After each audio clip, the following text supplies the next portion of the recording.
In this lesson, we're going to begin importing assets from our asset file to start filling our city generator with instances. We'll begin with traffic lights. So I'm just going to go to File, Append. Inside the Blender City Assets file, go to Collection. I'm going to bring in everything. I'll bring in the Big City Assets Master Collection and click Append. That will import all the assets we want to use, including windows for our buildings, and so on. When you append things like this and bring in many objects, they will show up expanded in your outliner. Here's a quick and useful trick to collapse everything instead of manually clicking through, especially if you've got a lot of items. Hold Shift and click the top arrow here. That will expand everything fully every drop-down, all the mesh data and modifiers. Click it again, and it collapses everything. So now, if I expand that, all items are completely collapsed. I can now disable this collection and turn these off. For now, we'll be using the Streets Elements Traffic collection to begin adding our traffic lights. We'll do something similar to what we did for the crosswalks. We'll use the curve cross elements and instance them on top. But instead of directly instancing onto trimmed points, we'll add an extra step. We'll instance a grid on each of our points to get something like this.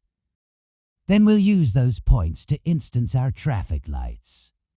Let's start by taking the reroute node from our cup cross to my root node control tree.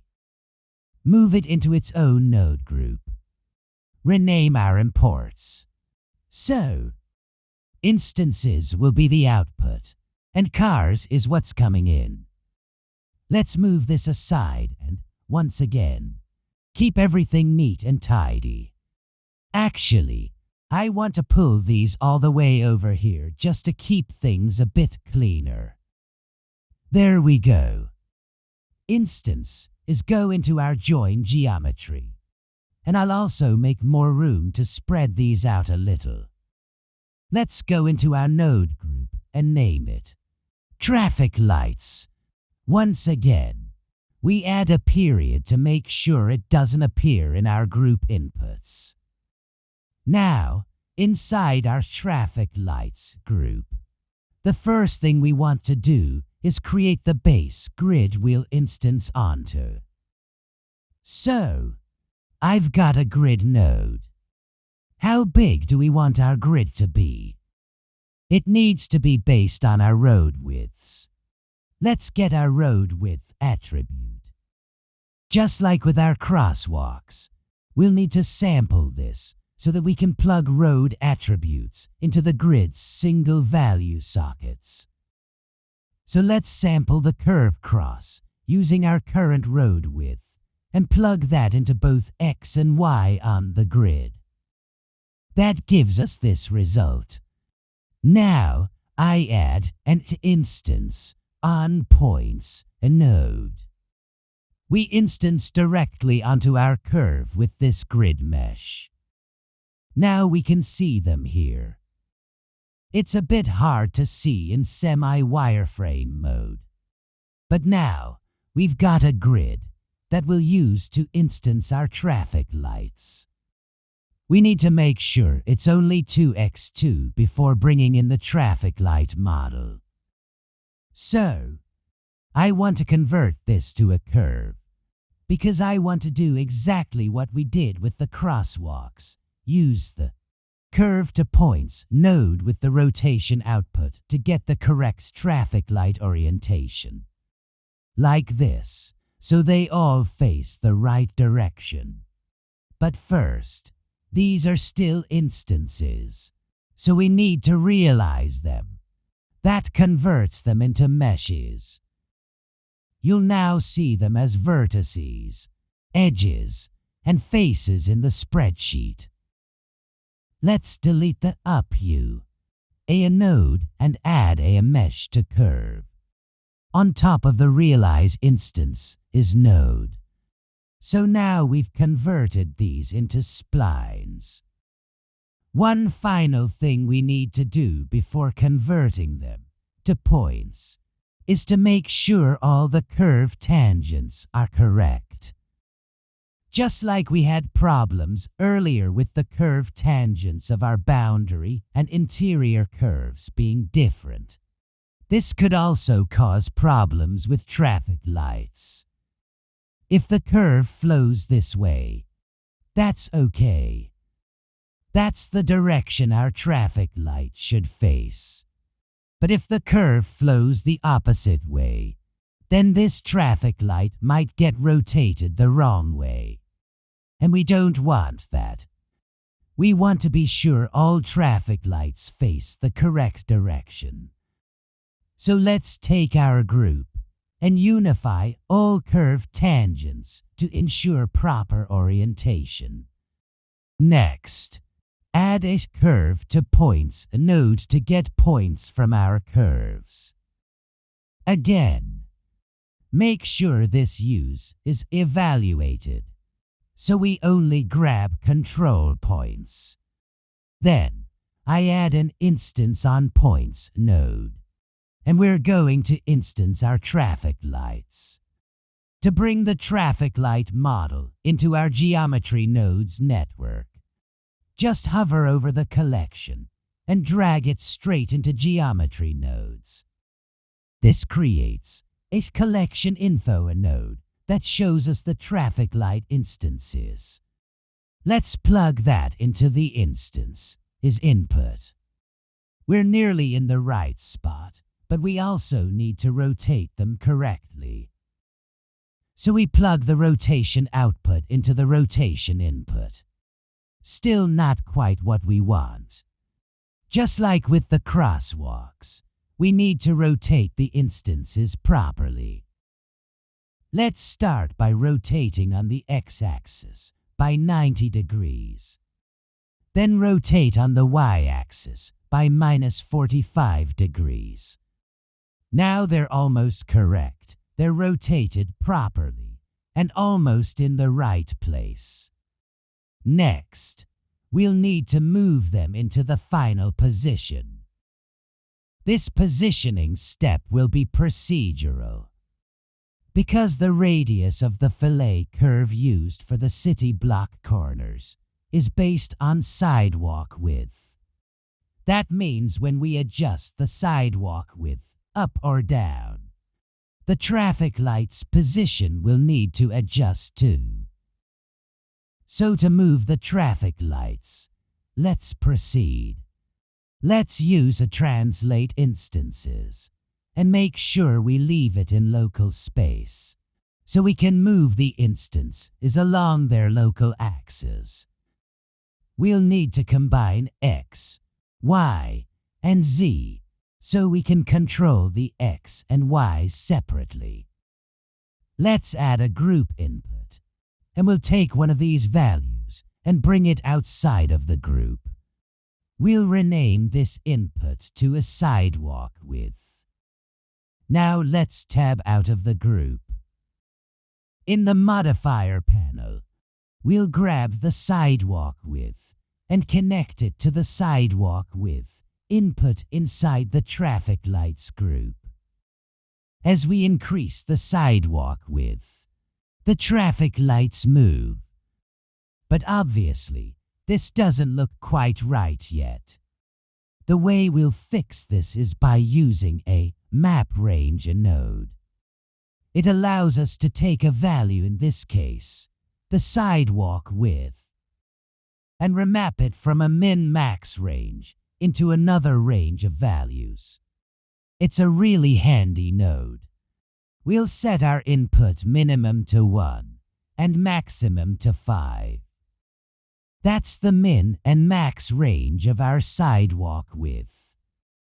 Let's connect this to our X value.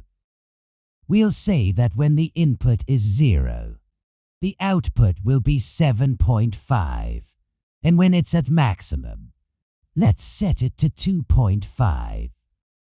That should work. Now we'll deal with the Y value.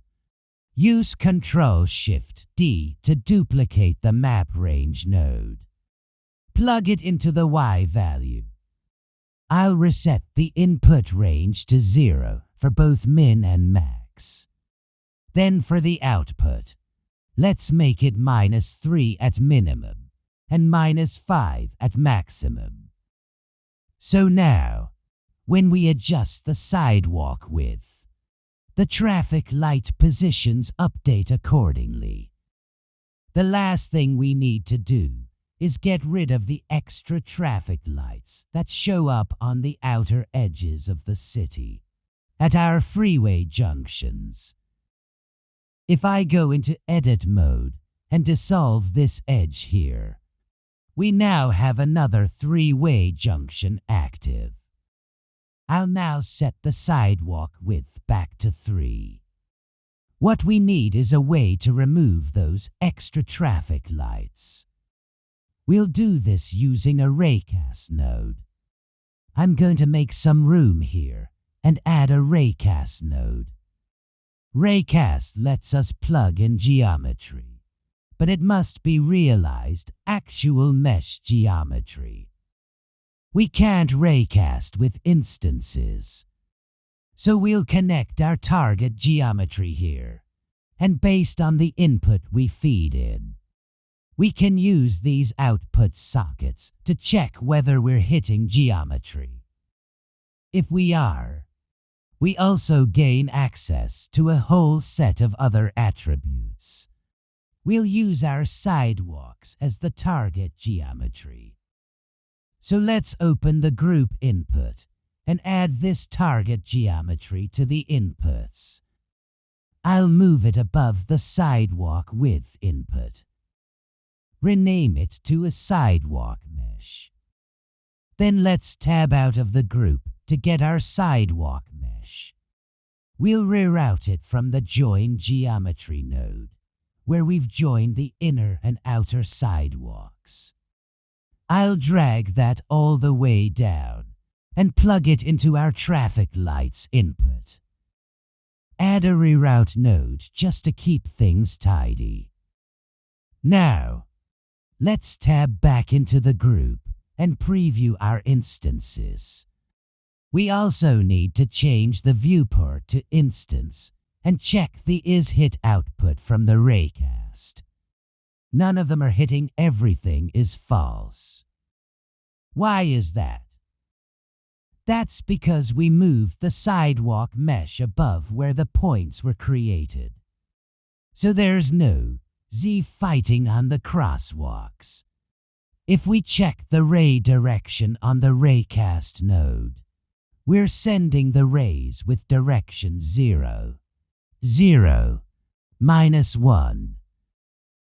That means the rays are shooting downward along the z-axis. If we flip this to 1, we now shoot upward. And now the correct instance is those on the inside of the city return true. The outer ones are false. Perfect. This gives us a clean selection. Now we can take that selection result and use a not node. That inverts it. Now we get true for the unwanted traffic lights on the city's edge, and false for the ones we want to keep.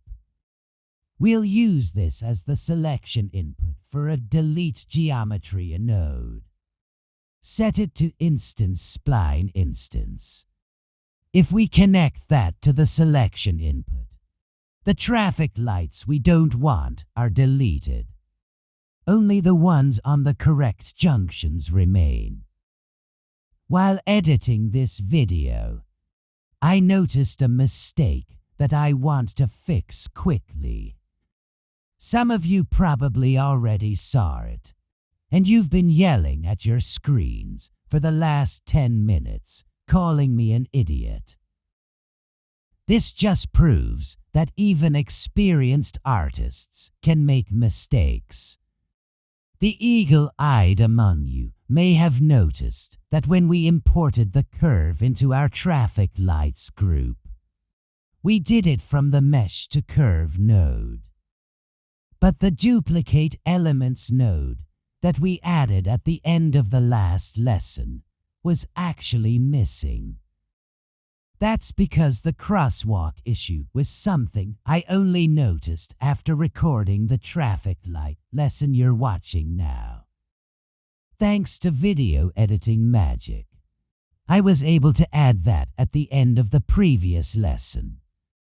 However, doing that caused another issue I hadn't fully anticipated. If we go back into the traffic lights group and look at the grids we added to the points, we can see that we should have 7 grids. But in the spreadsheet under instances, we have 12. That's because the duplicate elements node is adding extra points. This creates problems later when we turn them into curves and then instance our traffic lights on top of them. Here, we have 40 instances in the spreadsheet, but if we count them, we should only have 22 traffic lights. All these extra ones are duplicates sitting right on top of the others.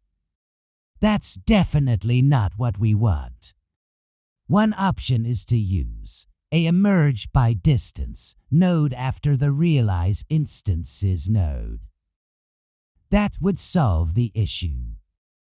But it adds more computation time, which we'd prefer to avoid.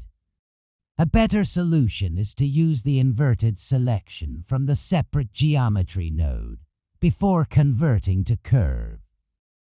Let's preview our traffic lights. Right now, we've got 40 instances. But if I plug that inverted selection into the reroutes, now we have 22, which is exactly what we want. And now, this is correct. While the node tree for the upcoming lessons won't reflect this change, I've updated the source files in the individual virtual lesson folders to account for it. In the next lesson, we're going to keep adding more instances to our sidewalks, including trees, street lamps, and benches.